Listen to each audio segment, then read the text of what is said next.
So very good morning. आज अपन इस video में बात करने वाले हैं जो आपका जेनेटिक्स है उसका जो आपका लेक्चर नंबर 3 है, लेक्चर नंबर 3 है, ये आज अपन बात करने वाले हैं। इस लेक्चर के अंदर जो आपके मेंडल के प्रभावी मतलब 3 आपके जो मेंडल के नियम थे अनुवांशिकता के, उन तीनों लॉस को, इनहेरिटेंस के जो तीनों के तीनों नियम है मेंडल के, उनको आज अपन इस लेक्चर में क्या करने वाले हैं, डिस्कस करने वाले हैं। आप सबको पता है अपन ने साइंस की बैच है ये अपने सीरीज चला रखा है, ये बैच अपन ने स्टार्ट कर रखा है। इसमें सबसे पहले अपन ने बायोलॉजी ली थी एंड बायोलॉजी के अंदर भी आपकी जूलॉजी एंड बॉटनी आ जाती है, तो उसमें सबसे पहले अपन जूलॉजी कवर कर रहे हैं। जूलॉजी के ऑलमोस्ट अपने 2 से 3 टॉपिक्स हैं, ये और बचे हैं। ये कंप्लीट होते ही अपन बॉटनी को क्या कर देंगे, स्टार्ट कर देंगे। तो चलिए आज अपना जो मेन फोकस है वो जेनेटिक्स का जो अपना तीसरा लेक्चर है, इस लेक्चर में देखने वाले हैं मेंडल के जो तीनों के तीनों नियम थे, उन तीनों नियम को अपन डिस्कस करेंगे। अब देखिए यहां पर अपन सबसे पहले मैं आपको बता दूं, काफी सारे लोग कहते हैं कि सर जो आपने टेस्ट सीरीज फ्री में लॉन्च कर रखी है वो टेस्ट सीरीज हमें नहीं मिल रही है।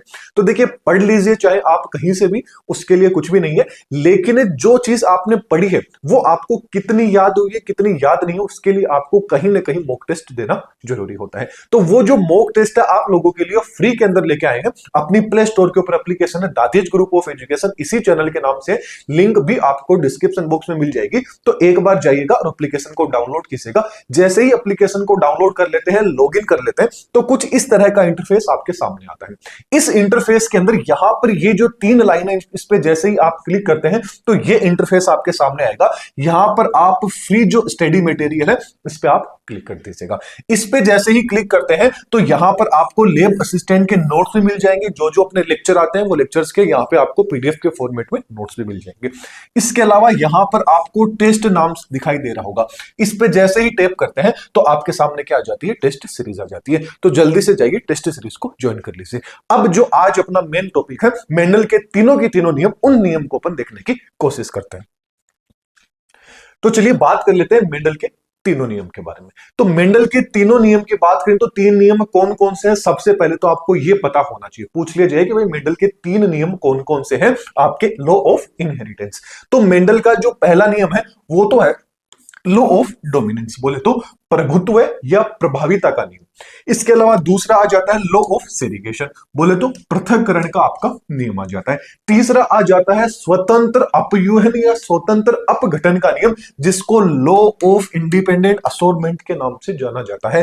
अब एक चीज है वो आपको याद रखनी है कि जो आपका पहला नियम है लॉ ऑफ डोमिनेंस वाला, ये आपका मोनोहाइब्रिड जो क्रॉस था मेंडल का, जो अपन पहले अपन इससे जस्ट पिछला जो अपना लेक्चर था उसमें मोनोहाइब्रिड एंड डाई हाइब्रिड दोनों के दोनों अपन पढ़ के आ रहे हैं। तो उसमें से ये तो आपके मोनोहाइब्रिड पे आधारित है, जबकि लॉ ऑफ सेग्रीगेशन वाला है ये भी मोनोहाइब्रिड क्रॉस के ऊपर आधारित है। लेकिन जो आपका असोर्टमेंट जो आपका नियम है, जो तीसरा नियम है, ये जो आपका डाई हाइब्रिड क्रॉस है, द्विसंकर संकरण है, इसके ऊपर क्या है, आधारित है। चलिए इनको समझने की कोशिश करते हैं कि पहला, दूसरा एंड तीसरा नियम आखिरकार क्या कहता है। तो चलिए फिर सबसे पहले नियम की बात कर लेते हैं, लॉ ऑफ डोमिनेंस। हर नियम के का नाम है, उसी नाम के अंदर उसका अर्थ छिपा हुआ है। लॉ ऑफ डोमिनेंस मतलब प्रभाविता का नियम। तो ये जो प्रभाविता का नियम है, ये सीधी सी बात है, पहली चीज आपको ये तीनों के तीनों पॉइंट याद रखने हैं कि कौन सा नियम कौन से क्रॉस के ऊपर बेस्ड है। तो जो आपका लॉ ऑफ डोमिनेंस है ये मेंडल का जो मोनोहाइब्रिड क्रॉस है इसके ऊपर बेस्ड है। अब ये प्रभाविता का नियम क्या कहता है, प्रभाविता का नियम है मोनोहाइब्रिड से। तो मोनोहाइब्रिड क्रॉस में क्या था कि अपन ने एक तो क्या लिया था, कैपिटल टी लिया था, मतलब पौधे की क्या ली थी, लंबाई ली थी। जो भी कैपिटल में हमेशा रहेगा वो हमेशा क्या होता है, डोमिनेंट होता है, एंड जो आपका स्मॉल में रहेगा वो हमेशा क्या होगा, रिसेसिव होगा। तो यहां पे क्या आ जाएगा, स्मॉल टी क्या था, यहां पर अप्रभावी एलील थे। मतलब ये तो किसको है, पौधे की लंबाई को डिनोट कर रहा है, जो कि क्या है, डोमिनेंट है। एंड ये एलील क्या है, आपके पौधे की जो बोना होता है, ड्वार्फ होता है, बोना होता है प्लांट, उसको क्या करता है, ये डिनोट करता है, जो कि क्या है, आपका रिसेसिव है। तो मेंडल का जो नियम था उसके अंदर क्या थे, ये आपके पेरेंट्स थे, इन पेरेंट्स से क्या मिलके आए, इन पेरेंट्स से क्या निकल के आए, आपके गेमेट्स निकल के आए। अलग अलग भी कर सकते हैं, कई जगह आपको सेम है, वो सेम भी इनको देखने को मिल जाएगा। जब आप इनमें से क्या करोगे, इनका क्रॉस करवाया था आपने, F1 जो आपकी जनरेशन आई थी। चलिए मैं वैसे ही आपको समझा देता हूं। आप कहेंगे सर ये तो थोड़ा सा एक्स्ट्रा आपने बता दिया, देखिए यहां से क्या आ जाएगा, पेरेंट गेमेट्स लेंगे तो यहां से दोनों सेम है तो एक टी यहां से ले लेंगे, एक टी आपका क्या ले लेंगे अपन यहां से ले लेंगे। ये आपके क्या आ जाते हैं, गेमेट्स आ जाते हैं। जब इसका क्रॉस अपन इसके साथ में करवाते हैं तो एक कैपिटल टी आता है, एक आपका स्मॉल टी, दोनों के दोनों आ गया। ये आपकी क्या आ जाती है, F1 पीडी आ जाती है। कौन सी आ जाती है, F1। ये आपकी जनरेशन आ जाती है। F1 जनरेशन में अपन ने देखा था कि सारे के सारे प्लांट्स क्या थे, यहां पर क्या आ रहा है, कैपिटल भी आ रहा है, स्मॉल भी आ रहा है, लेकिन यहां पर कैपिटल वाला क्या है, अपना प्रभाव दिखा देता है। तो सारे के सारे क्या प्राप्त हुए थे, अशुद्ध लंबे अपन को देखने को मिले थे। बोल तो हेटेरोजाइगस जो एलील थे वो अपन को देखने को मिले थे। यही क्या होता है, मेंडल का लॉ ऑफ डोमिनेंस है। मतलब अब इसको पढ़िए, जब प्रभावी लक्षणों वाले एलील, प्रभावी लक्षणों वाले मतलब ये आपके प्रभावी लक्षणों वाले एलील युक्त पादप हो गया, उसका संकरण, उसका जो क्रॉस है, हाइब्रिडाइजेशन है, वो यदि अपन अप्रभावी लक्षणों वाले एलील वाले जो पादप है वो कौन से आगे, आपके स्मॉल टी वाले आगे, इनके बीच में जब क्रॉस कराया जाता है, संकरण कराया जाता है, तो आपको F1 पीडी देखने को मिलती है। ये कौन सी आ गई, आपकी F1 पीडी आ जाती है। इस F1 पीडी में विषम युग्मनजी एलील युक्त पादप क्या हुए थे, प्राप्त हुए थे। ये कौन से हैं, विषम युग्मनजी युक्त पादप है वो प्राप्त हुए थे, जो कि क्या थे, सारे के सारे लंबे थे। लंबे होने का रीजन क्या था, क्योंकि यहां पर जो आपका ये टी है, कैपिटल टी है, ये यहां पर क्या है, डोमिनेंट है, ये अपना प्रभाव क्या करेगा, प्रकट कर देगा, और स्मॉल टी वाले प्रभाव को क्या है, दबा देता है। मतलब यहां पे क्या हो रहा है, प्रभावी लक्षण वाले जो आपके एलील है वो F1 पीडी में अपना प्रभाव प्रकट कर देते हैं, जबकि अप्रभावी एलील बोले तो जो आपका स्मॉल टी वाला है ये अपना प्रभाव प्रकट नहीं कर पाता है। यही मेंडल का क्या होता है, प्रभाविता का नियम होता है। बस आपको ये इतनी सी चीज है, ये इतनी सी चीज पता होनी चाहिए। जो भी चीज मैंने यहां आपको करके बताई है, ये क्या आ जाता है, उसका पूरा का पूरा एग्जाम्पल आ जाता है। ये क्या था, आपका लॉ ऑफ डोमिनेंस। अब क्वेश्चन कहां से आएगा, क्वेश्चन ये पूछ लिया जाएगा कि भाई जो लॉ ऑफ डोमिनेंस है ये मेंडल के कौन से हाइब्रिडाइजेशन, मतलब कौन सा जो मेंडल का एक्सपेरिमेंट है उससे रिलेटेड है, तो मोनो हाइब्रिड क्रॉस से ये रिलेटेड होता है। ज्यादातर ये जो लॉ ऑफ डोमिनेंस है इसमें से मेंडल के जो अपवाद है, क्योंकि ये जो लॉ ऑफ डोमिनेंस था ये हर जगह पे क्या है, अप्लाई नहीं हो पाया था। तो कौन सी जगह थी जहां पर ये अप्लाई नहीं होता है, तो इसके मेन दो अपवाद है, वो दो अपवाद आपको पता होने चाहिए। तो चलिए उसमें से सबसे जो पहला आपका अपवाद है वो आपके सामने है। कोर्सेस को देखिए, लॉ ऑफ डोमिनेंस का जो एक्सेप्शन है यानी जो अपवाद है वो आपका कौन है, इनकम्प्लीट डोमिनेंस। अब ये जो अपूर्ण प्रभाविता है, मतलब लॉ ऑफ इनकम्प्लीट जो आपका डोमिनेंस है, ये क्वेश्चन पूछ लिया जाता है कि इनकम्प्लीट डोमिनेंस है ये कौन से वैज्ञानिक के द्वारा एक्सप्लेन किया गया था। तो याद रखना जो आपके कोल कॉलिंस नामक वैज्ञानिक थे, इन्होंने क्या है, जो आपका इनकम्प्लीट डोमिनेंस है इसको क्या किया था, एक्सप्लेन किया था। कौन से प्लांट के ऊपर एक्सपेरिमेंट किया था, ये भी वेरी इंपॉर्टेंट पॉइंट है, इसको भी याद रख लेना। जिसको मिराबिलिस जालापा या फोरोक्लोक आपका प्लांट के नाम से जाना जाता है, स्नैपड्रैगन या स्वान पुष्प के नाम से जाना जाता है। इन दो प्लांट्स के ऊपर इन्होंने क्या किया था, एक्सपेरिमेंट किया था। तो अपन वही चीज देखने की कोशिश करते हैं कि इन्होंने क्या एक्सपेरिमेंट किया और ये किस तरह से मेंडल का जो लॉ ऑफ डोमिनेंस है उसको कंप्लीट नहीं कर पाता है। तो देखिए इन्होंने क्या लिया कि जो आपका मिराबिलिस जालापा है, इसके जो मतलब ये जो प्लांट था, इसके पुष्प लिए, फूल लिए। इसके फूल जब लिए, इसके पुष्प लिए, प्लांट ये लिया कि एक तो क्या था, रेड कलर का था, एक क्या था, व्हाइट कलर का। तो मेंडल के अकॉर्डिंग इन्होंने भी जो रेड कलर है, इस रेड कलर को क्या है, डोमिनेंट दे दिया। तो ये कैपिटल आर इन्होंने दे दिया। क्या दे दिया, कैपिटल आर इन्होंने दे दिया। जबकि जो व्हाइट वाला था ये क्या था, डोमिनेंट नहीं था, रिसेसिव था, तो इसको स्मॉल आर नाम से दे दिया। यहां तक बिल्कुल चीज सही है, मेंडल ने जिस अकॉर्डिंग बताया सेम टू सेम वैसा ही चल रहा है। जब इन्होंने इसमें से एक गेमेट ले लिया, सीधी सी बात है, ये आपके क्या है, पेरेंट्स है, इसमें से एक ये ले लिया तो ये आपका एक गेमेट आ गया, यहां से ये ले लिया तो ये दूसरा गेमेट आ गया। जब इन दोनों के बीच में क्रॉस कराया तो यहां पर आपका क्या निकल के आया, कैपिटल आर स्मॉल आर तो निकल के आया। लेकिन जो प्लांट था यहां पर तो क्या था, रेड कलर का था, यहां पे क्या था, ये व्हाइट कलर का था।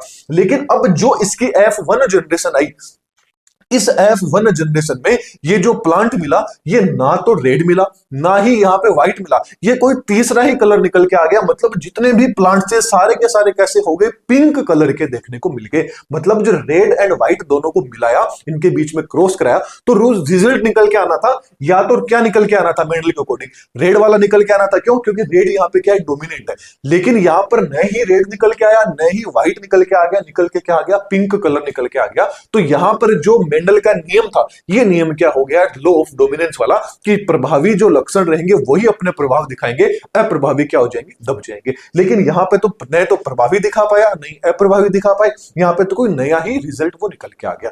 फिर इन्होंने जब F1 जनरेशन का सेल्फ क्रॉस कराया, सेल्फ क्रॉस बोले तो स्व परागण कराया, तो यहाँ पे क्या ले लिया, आपका एक कैपिटल आर ले लिया, स्मॉल आर ले लिया, कैपिटल आर ले लिया, आपका स्मॉल आर ले लिया। ओके, यहां पर जब कराया तो इसका इसके साथ में कराएंगे तो कैपिटल आर आ गया, इसका इसके साथ में कैपिटल आर स्मॉल आर, इसका इसके साथ में capital R small R, and यहाँ पे स्मॉल आर।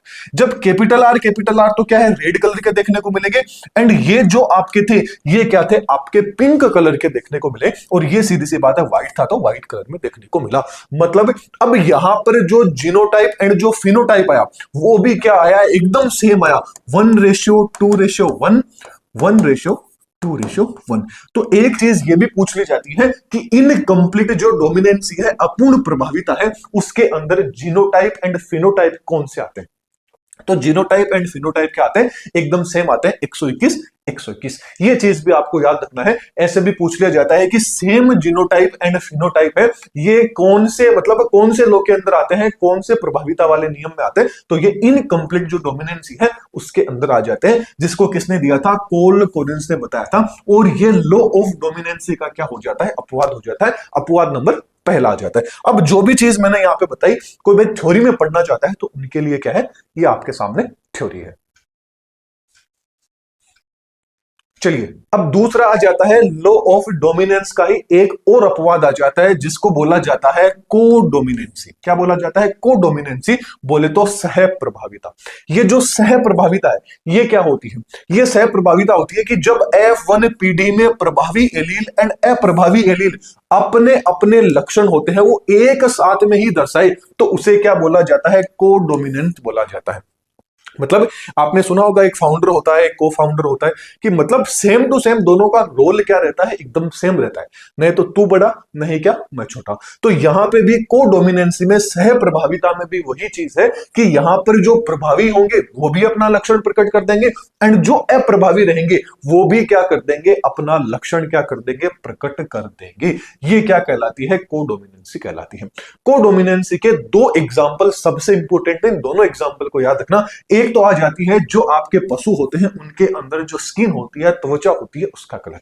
जैसे त्वचा कलर की अपन बात करें तो कैपिटल आर एंड जो कैपिटल आर है ये आपका क्या होता है, यहां पर प्रभावी होता है लाल कलर। ये आर यहां पे क्या है, लाल कलर लिया जो कि क्या है आपका डोमिनेंट है। यहां पे सफेद कलर लिया है जो क्या है आपका रिसेसिव है, बोले तो अप्रभावी है। जब इनके बीच में क्रॉस होता है तो जो F1 जनरेशन आती है उसके अंदर capital R and small R दोनों आते हैं, और जो कलर होता है वो कलर क्या होता है, दोनों का मिक्सचर होता है, बोले तो लाल एंड जो व्हाइट होता है इसका मिक्सचर होता है, बोले तो जो चित कबरा कलर जिसको अपन बोलते हैं वो कलर निकल के आएगा। जैसा कि आप डायग्राम में देख रहे हैं कि यहाँ पे लाल एंड व्हाइट दोनों के दोनों कलर क्या है, डोमिनेंट है, दोनों ने ही F1 जनरेशन में क्या है अपना प्रभाव दर्शाया है। तो ये भी क्या था, मेंडल के नियम का अपवाद था, क्योंकि मेंडल के अकॉर्डिंग क्या होना चाहिए था कि यहां पर ये जो भी एनिमल है इसकी स्किन का कलर क्या होना चाहिए था, कंप्लीट रूप से लाल ही होना चाहिए था। व्हाइट यहाँ पे क्या था, रिसेसिव था, मतलब व्हाइट अपना प्रभाव नहीं दिखा पाता। लेकिन यहां पर क्या है, व्हाइट ने भी अपना प्रभाव दिखाया है एंड लाल कलर ने भी अपना प्रभाव दिखाया है। इसलिए क्या है, इसको क्या बोला जाता है, कोडोमिनेंसी बोला जाता है, कि यहां पर दोनों ने ही चाहे प्रभावी हो चाहे अप्रभावी हो, दोनों ने अपना लक्षण है वो समान मात्रा में क्या किया है, प्रकट किया है।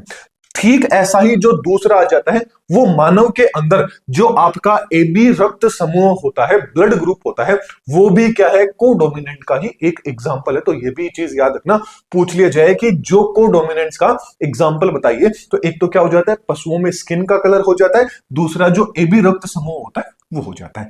अब यदि अपन बात करें तो मानव का जो रक्त होता है ये जिस टाइम पे सर्कुलेटरी सिस्टम अपन ने पढ़ा था उस टाइम मैंने ये चीजें आपको एकदम डिटेल में बताई थी। तो आज सिर्फ उतनी ही चीजें बात करेंगे जो आपके लिए क्या है, मेंडल वाले नियम, तो ये जो टॉपिक है जेनेटिक्स वाला, इसमें जितना इंपॉर्टेंट है उतना ही अपन देखेंगे। देखिए मानव का जो रक्त समूह होता है उसमें सीधी सी बात है आपके 3 जीन होते हैं, 3 एलील होते हैं, वो आपको देखने को मिलते हैं। यहां पर मानव के जीन के अंदर जो आपका कैपिटल I वाला ये हो गया, ये B हो गया, एंड ये आपका कौन सा आ जाता है, ब्लड ग्रुप O आ जाता है। ये जो आपका ये प्रभावी होता है ये आपका बी प्रभावी होता है, जबकि जो ब्लड ग्रुप जो आपका O वाला है, IO वाला जीन है, ये हमेशा क्या होता है, अप्रभावी होता है। लेकिन जब आप ब्लड ग्रुप में देखोगे तो मेंडल के नियम के अकॉर्डिंग क्या होना चाहिए कि मेंडल का जो लॉ ऑफ डोमिनेंस है उसके अकॉर्डिंग क्या होना चाहिए कि ये दोनों ही अपना प्रभाव प्रकट कर पाएंगे, जबकि O ब्लड ग्रुप वाला है ये अपना प्रभाव प्रकट नहीं कर पाएगा। ये मेंडल के नियम के अकॉर्डिंग होना चाहिए था। लेकिन यहां पे क्या होता है, ये तीनों के तीनों समान मात्रा के अंदर क्या करते हैं, अपना जो प्रभाव होते हैं उस प्रभाव को डालते हैं। इसीलिए तो क्या है, लॉ ऑफ डोमिनेंस का ये अपवाद है जो किस में आ जाता है, कोडोमिनेंस में आ जाता है, सह प्रभाविता में आ जाता है। तो मानव के यदि ब्लड ग्रुप की बात करें तो आप सबको पता है आपके ब्लड शरीर है उसमें 4 तरह के जो ब्लड है वो ब्लड आप ग्रुप आपको देखने को मिलते होंगे। ब्लड ग्रुप ए आ गया, ब्लड ग्रुप बी आ गया, ब्लड ग्रुप ओ आ गया एंड ब्लड ग्रुप आपका क्या आ जाता है, ए बी आ जाता है। जब इनमें जीन्स की बात करें, इनको गौर से देखें कि इनमें कौन सा प्रभावी रहेगा कौन सा अप्रभावी रहेगा। तो यदि रक्त समूह आपका ए है ब्लड ग्रुप, उसमें देखें तो IA हो जाता है, इसके साथ में IA एंड आपका IO आ जाता है। जबकि सेम बात करें ब्लड ग्रुप बी की तो बी में भी IB आ जाता है एंड IB एंड आपका IO आ जाता है। जबकि रक्त समूह O की बात करें तो IO एंड IO आ जाता है। देखिए देखने में जिस टाइम भी किया था तो ये O का मतलब क्या होता है, यहाँ पे 0 से हो जाता है, लेकिन 0 अच्छा नहीं लगता इसलिए इसको O मान लिया जाता है।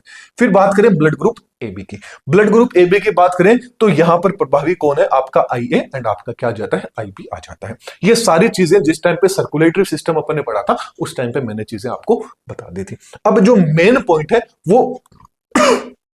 वो पॉइंट बस आपको इतना याद रखना है कि मानव के रक्त समूह में जो जीनोटाइप होते हैं वो जीनोटाइप कितने प्रकार के होते हैं। तो याद रखना टोटल कितने होते हैं, 6 प्रकार के जीनोटाइप होते हैं। काउंट करके बता देता हूं 6 कौन से, आगे गौर से देखिएगा, 1 2 3 4 5 6। तो मानव के ब्लड के अंदर कितने जीनोटाइप होते हैं, क्वेश्चन आ जाए तो याद रखना कितने होते हैं, आपके 6 होते हैं। वेरी इंपॉर्टेंट पॉइंट है, इस पॉइंट को याद रखिएगा। ये अपन ने बात कर लिया AB ब्लड ग्रुप की। अब बात कर लेते हैं आपका जो नियम नंबर 2 है, नियम नंबर 2 है उसके बारे में। दूसरा नियम क्या बोलता है, पृथक्करण का नियम, जिसको क्या बोला जाता है, पृथक्करण का, या बोले तो लॉ ऑफ सेग्रीगेशन या law of purity of gametes के नाम से जाना जाता है। बोले तो युग्मकों की शुद्धता का जो नियम है उस नियम के नाम से भी इसको जाना जाता है। तो ये चीज आपको पूरा का पूरा नाम है, ये नाम आपको याद कर लेना है। अब ये जो नियम है आपका सेकंड वाला, ये भी किस पे है, मोनोहाइब्रिड जो आपका क्रॉस होता है, मेंडल का जो मोनोहाइब्रिड क्रॉस है उसी के ऊपर ही क्या होता है, ये भी डिपेंड होता है। कैसे, किस तरह से आधारित होता है, अब इसको समझने की कोशिश करते हैं।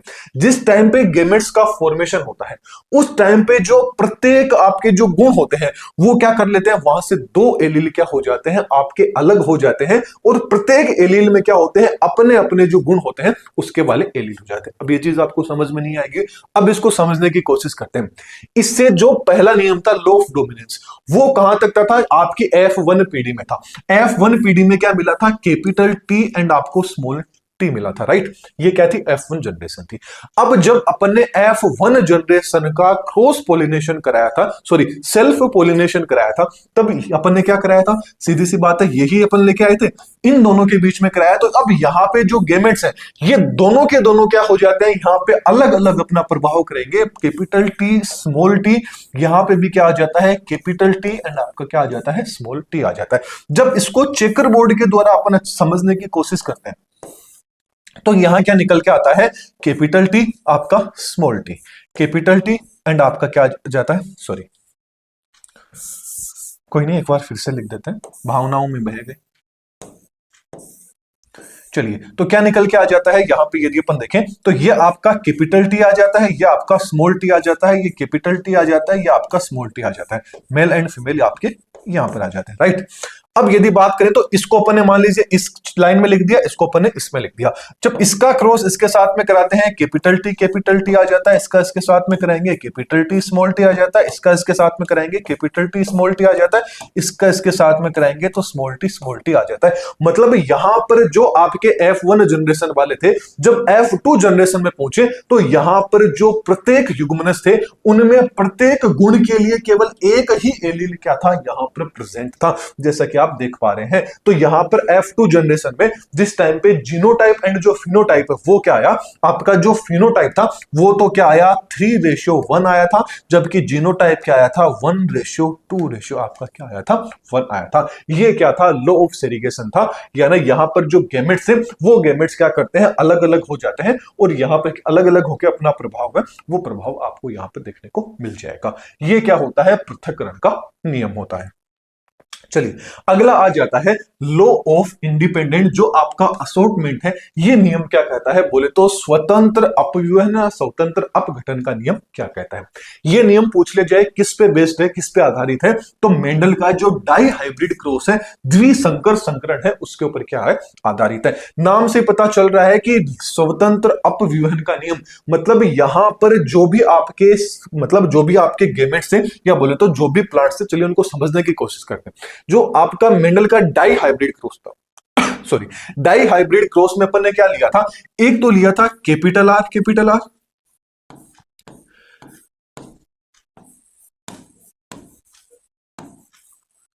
यही तो लिया था ना। यहां पे ये आर तो किसको डिनोट कर रहे थे, राउंड को कर रहे थे, सीड का जो राउंड था, गोलाकार मतलब बीज थे उनको डिनोट कर रहा था। ये गोलाकार के साथ में क्या थे, बीज कैसे थे, पीले कलर के थे, मतलब गोलाकार एंड पीले को क्या कर रहा था, डिनोट कर रहा था। ये क्या था, आपका प्रभावी था। जबकि साइड में बात करें तो स्मॉल आर किसको कर रहे थे, जो झुर्रीदार होता है, विंकल होता है, उसको क्या कर रहा था, डिनोट कर रहा था। और यहां पे ये क्या था, किसको कर रहा था, जो हरा था, बीज क्या थे, हरे कलर के को क्या कर रहा है, डिनोट कर रहा है। मतलब ये तो क्या थे, आपके प्रभावी थे, ये आपके क्या थे, अप्रभावी थे। फिर इनकी जब F1 जनरेशन आई थी, जब इनके बीच में क्रॉस हुआ, जो भी चीज अपन ने कराई वो अपन ने डाई हाइब्रिड क्रॉस में पढ़ा था। जब इनकी F1 पीढ़ी आई थी तो उसके अंदर कैपिटल आर, कुछ इस तरह का रिजल्ट आपको देखने को मिला था, क्योंकि अपन सारी चीजें पढ़ के आ चुके। ये रिजल्ट आपको देखने को मिला था। ये रिजल्ट क्या था, आपके F1 जनरेशन का था। क्या था, F1 जनरेशन का था। यहां तक मेंडल जी की बात क्या थी, एकदम सिद्ध हो जाती है, मतलब लॉ ऑफ डोमिनेंस यहां तक हो जाता है।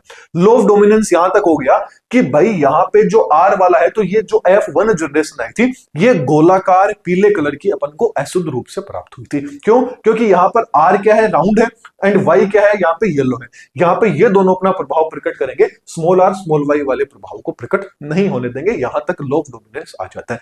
लेकिन जो आपका स्वतंत्र अपव्यूहन का नियम है, ये कब होता है, जब F2 जनरेशन आती है डाई हाइब्रिड क्रॉस की। जब F2 जनरेशन आएगी, मतलब इनका जब अपन क्या कराएंगे, सेल्फ क्रॉस कराएंगे इनके बीच में, तब F2 जनरेशन आएगी। तो यहां पर जो F2 जनरेशन आएगी वो यही कह रहे हैं कि द्विसंकर संकरण में F2 पीढ़ी में एक पादप अप्रभावी लक्षण होने के बावजूद अपना प्रभाव क्या कर लेता है, यहां पर प्रकट कर लेता है। मतलब ये दोनों यहां पे क्या है, अप्रभावी रूप से हैं। लेकिन जिस टाइम पे ये F2 जनरेशन में पहुंचेंगे तो आपने देखा होगा लास्ट जिस टाइम पर कंप्लीट टेबल बनाई थी, उस कंप्लीट टेबल के अंदर जो यहां पे लास्ट वाला कॉलम था, इस कॉलम में अपन को ये वाला आंकड़ा है वो देखने को मिला था।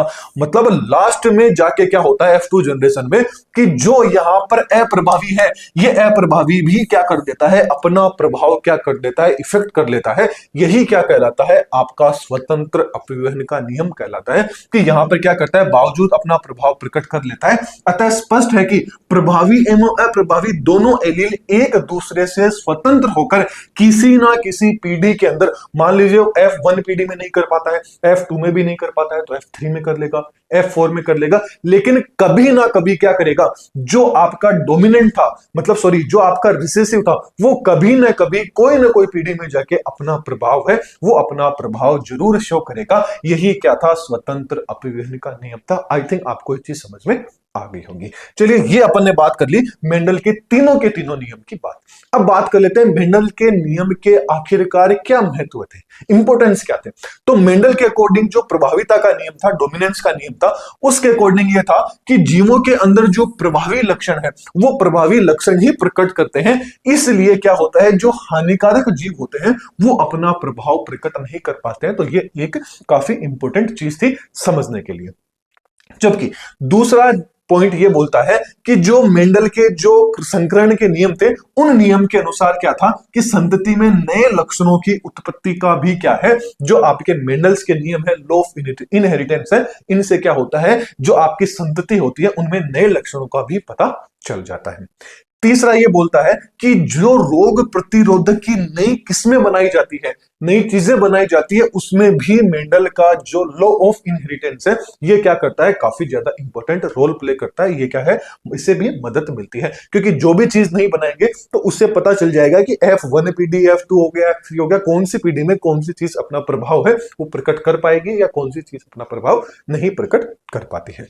अब ओवरऑल यदि अपन बात करें तो एक जो इंपॉर्टेंट पॉइंट है वो चीज आपको ये याद रखनी है कि पूछ लिया जाता है, एग्जाम में आया हुआ क्वेश्चन है कि जो आपके मेंडल्स के जो नियम थे, इन नियम को जो नियम के अंदर कमियां थी एंड इन नियम्स को और अच्छे से एक्सप्लेन करने के अंदर तीन वैज्ञानिकों का काफी ज्यादा इंपॉर्टेंट रोल था। इन तीनों वैज्ञानिकों के नाम आपको पता होने चाहिए कि तीन वैज्ञानिक कौन कौन से थे जिन्होंने मेंडल के नियमों में क्या किया था, संशोधन किया था। तो एक तो थे आपके ह्यूगो डिवरीज, एक आ जाते हैं आपके कोल कोलिन्स, एक आ जाते हैं वोन आपके सेनबर्ग। ये तीन वैज्ञानिक थे जिन्होंने मेंडल के नियमों के अंदर क्या किया था, संशोधन किया था। तो ये चीज आपको याद रखनी है कि इन तीनों वैज्ञानिकों के नाम क्या थे। ये अपन ने कंप्लीट बात कर ली है मेंडल्स के तीनों नियम के बारे में। चलिए अब अपन बात कर लेते हैं, एक बार फिर से मैं आपको रिवाइज करा देता हूं कि यहां पर जो भी चीज अपन पढ़ते हैं उसके नोट्स भी आपको मिल जाएंगे, साथ में जो भी चीज पढ़ रहे हैं उसकी एक रूप में कि आपको जो चीज पढ़ी है वो कितनी याद हुई है या कितनी नहीं, उसके लिए आपको टेस्ट सीरीज की भी जरूरत रहती है। ये सारी चीज आपको प्ले स्टोर वाली एप्लीकेशन पे मिल जाएगी। तो सिंपली आपको प्ले स्टोर पे जाना है, एप्लीकेशन को डाउनलोड करना है और डाउनलोड करने के बाद जैसे ही लॉगिन कर लेते हैं तो कुछ इस तरह का इंटरफेस आपके सामने आएगा। यहाँ पे इन थ्री लाइन पे जैसे ही क्लिक करते हैं तो ये इंटरफेस आता है। यहाँ पर फ्री नोट्स आपको मिल जाएंगे, इन पे आप क्लिक कीजिएगा। इन पे क्लिक करने के बाद यहाँ पर आपको क्या मिल जाएंगे, लैब असिस्टेंट के नोट्स मिल जाएंगे। इसके बाद में यहाँ पर टेस्ट का ऑप्शन आप सबके सामने आएगा। इस पे जैसे ही आप टैप करते हैं तो आपके सामने क्या आ जाएंगे, जो टेस्ट सीरीज है ये टेस्ट सीरीज आपके सामने ओपन आ जाएगी। यहाँ से आप किसी भी टेस्ट सीरीज को क्या कर सकते हैं, अटेम्प्ट कर सकते हैं। तो ये अपन ने कंप्लीट कर लिया जो मेंडल के तीनों नियम थे उनको। तो एक बार एप्लीकेशन को भी विजिट कर लीजिएगा। अगले लेक्चर के अंदर अपन फिर मिलेंगे एंड ये अपने क्या है, सारे के सारे और भी अदर जो आपके सोशल मीडिया है उनके ऊपर भी आप फॉलो कर सकते हैं। तो चलिए फिर अगले वीडियो में फिर मिलते हैं। कोई भी डाउट रहता है तो कमेंट सेक्शन में पूछ सकते हैं। वीडियो पसंद आए तो वीडियो को लाइक कीजिएगा एंड ज्यादा से ज्यादा लोगों को शेयर कीजिएगा। तो चलिए फिर अगले वीडियो में फिर मिलेंगे। Thank you.